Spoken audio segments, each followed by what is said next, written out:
And President Trump is committed to bringing an end to this conflict, as he said when he campaigned for president. And he wants it to be end in a way that's fair. He wants it to end in a way that's sustainable and enduring, not that leads to another conflict in 2 to 3 years. That's not going to be easy to achieve, but he's the only one in the world that can begin that process. Donald Trump is the only leader in the world that could initiate that process. And today was the first step in that process. We're joined now by the U.S. delegation that just wrapped up their meetings with the Russians. Are you walking away with this with any agreements for any follow-up conversations? Well, I would start by saying we've agreed on 4 principles that I think are important. The first is that we're going to appoint our teams respectively to work very quickly to reestablish the functionality of our respective missions in Washington and in Moscow. For us to be able to continue to move down this road, we need to have diplomatic facilities that are operating and functioning normally. The second point is that we're going to appoint a high-level team from our end to help negotiate and work through the end of the conflict in Ukraine in a way that's enduring and acceptable to all the parties engaged. The third point is to begin to work at a high level as well to begin to discuss and think about and examine both the geopolitical and economic cooperation that could result from an end to the conflict in Ukraine. Obviously, we'd have to see that conflict come to a successful and enduring end in order for that to be possible. And the last thing we agreed to is that while our teams are going to be working on all of this, the 4 of us who are here today, the 5 of us that were here today, are going to remain engaged in this process to make sure that it's moving along in a productive way. What does an enduring and successful end look like? Did you present any proposals to the Russians today? Well, there are some underlying principles. This needs to be a permanent end to the war and not a temporary end as we've seen in the past. We know just the practical reality is that there is going to be some discussion of territory and there's going to be discussion of security guarantees. Those are just fundamental basics that will undergird and underlie any type of discussion. But I think the most important part is the president has stated his desire, his determination to end this war, to end the killing that is going on, the death and destruction that is happening as this war, goes on and on, month after month after month, in the killing fields of eastern and southern Ukraine is unacceptable. It is not in the interest of either country. It's not in the interest of the world, and certainly not in the interest of the United States and Europe. So all of those things will drive the negotiations going forward. And as you can see, President Trump is determined to move very quickly. We just had a head of state phone call, the first in years, and here we are less than a week later at the highest level of the U.S. and Russian government, and we expect to continue to drive that pace to not only end the war, but then to unlock what could be very productive and stabilizing relationships going forward. You mentioned territory. Is it acceptable to the U.S. for Russia to retain any territory that it's annexed since the beginning of the war in February 2022? Well, I think those are things that those are to be discussed, and those are things that will start and do the tough work ahead. But the important thing is that we've started that process. And what the president did not find acceptable was an endless war in Europe that was literally has turned into a meat grinder of people on both sides. So if you just think about, just in a few months, President Trump has shifted the entire global conversation from not if the war is going to end, but just how it's going to end. And only President Trump can do that. And in the Oval Office less than a week ago, both President Putin and President Zelensky both said to him, only you, President Trump, could drive this war to a conclusion. What concessions do you expect? Well, again, we're not going to pre-negotiate an end to this conflict. These are the kinds of things that have to happen through hard and difficult diplomacy in closed rooms over a period of time. What's important to understand is 2 things. The first is the only leader in the world who can make this happen, who can even bring people together to begin to talk about it in a serious way, is President Trump. He's the only one in the world that can do that right now. The second thing I would say is that in order for a conflict to end, everyone involved in that conflict has to be okay with it. It has to be acceptable to them. But we have to understand that it's been 3.5 years since there's been any sort of regularized contact between the United States and Russia, and in some cases between any of the participants in this conflict and Russia. So the goal of today's meeting was to follow up on the phone call the president had a week ago and begin to establish those lines of communication. The work remains. Today is the first step of a long and difficult journey, but an important one. And President Trump is committed to bringing an end to this conflict, as he said when he campaigned for president. And he wants it to end in a way that's fair. He wants it to end in a way that's sustainable and enduring, not that leads to another conflict in 2 to 3 years. That's not going to be easy to achieve, but he's the only one in the world that can begin that process. Donald Trump is the only leader in the world that could initiate that process, and today was the first step in that process. These sanctions are going to be involved in any of this normalizing or trying to more level set the relationship between the U.S. and Russia. Did the Russians bring up sanctions relief in the meeting today? Well, sanctions are all the result of this conflict. There are sanctions that were imposed as a result of this conflict. And so I would say to you that In order to bring an end to any conflict, there has to be concessions made by all sides. We're not going to predetermine what those are. Certainly not going to negotiate this today or in a press conference for that matter. But, and there are other parties that have sanctions. The European Union is going to have to be at the table at some point because they have sanctions as well that have been imposed. So, but I guess the point here is the goal is, and we agreed on what the goal is to bring an end to this conflict in a way that's fair, enduring, sustainable, and acceptable to all parties involved. What that looks like, well, that's what the ongoing engagement is going to be all about. The Ukrainians and the Europeans have suggested they feel very sidelined about how the process has played out so far. How do you intend to address their concerns, and will they be incorporated in future meetings in a multilateral way? Well, the comment I would have on that is that for 3.5 years while this conflict has raged, or 3 years while it's raged, no one else has been able to bring something together like what we saw today, because Donald Trump is the only leader in the world that can. So no one is being sidelined here. But President Trump is in a position that he campaigned on to initiate a process that could bring about an end to this conflict. And from that could emerge some very positive things for the United States, for Europe, for Ukraine, for the world. But first it begins by the end of this conflict. And so the only thing President Trump's trying to do is bring about peace. It's what he campaigned on. It's something the world should be thanking President Trump for doing. He's been able to achieve what for 2.5, 3 years no one else has been able to achieve, which is to begin this process, a serious process. Obviously, a lot of work remains before we have the result. But President Trump's the only one that can do it. Look, it's common sense. If you're going to bring both sides together, you have to talk to both sides. And we'll continue to remind everyone, literally within minutes of President Trump hanging up with President Putin, he called and spoke with President Zelensky. So shuttle diplomacy has happened throughout history. It's happened all over the world.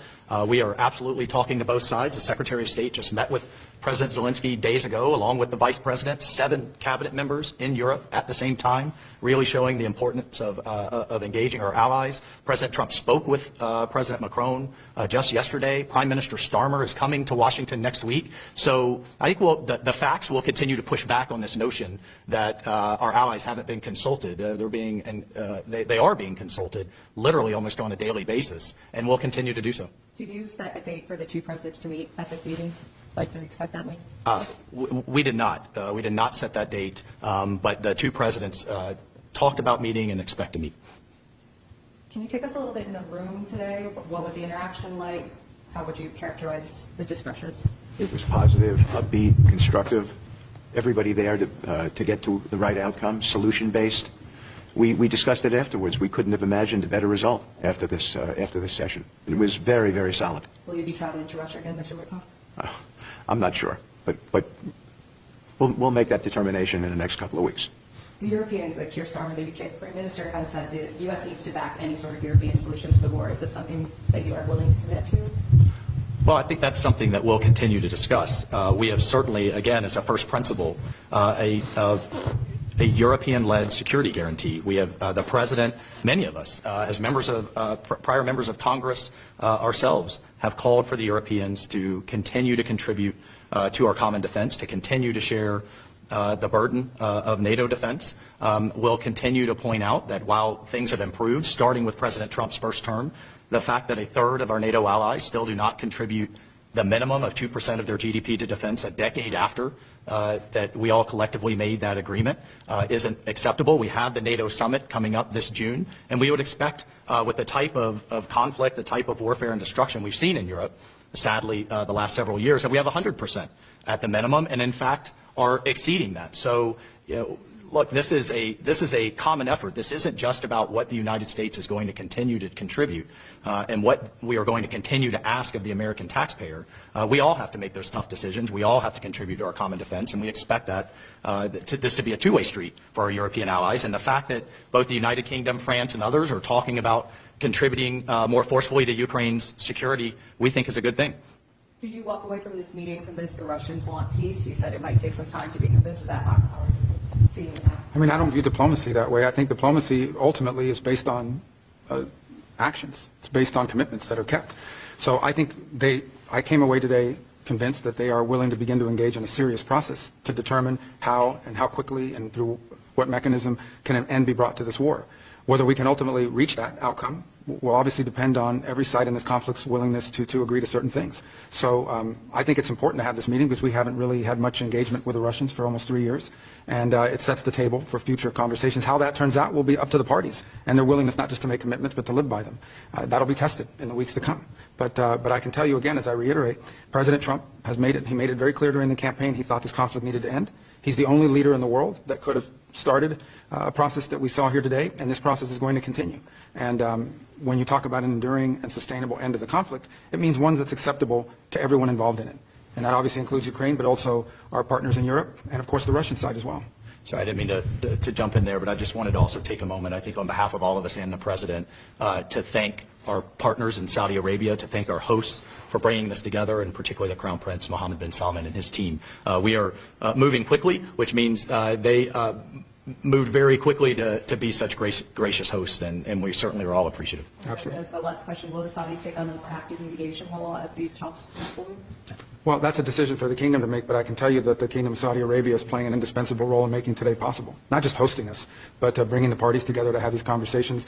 I think it's something we're very grateful for, something we're very grateful for the partnership that we have with them on a host of issues, and this being one of them, where we thank them for doing it, and we hope that they will, I think they've offered, and I believe that they will continue to be helpful in any way they can. Thank you all. Really appreciate it. Thanks. Can I just I'll be extremely brief. So what is the next step now?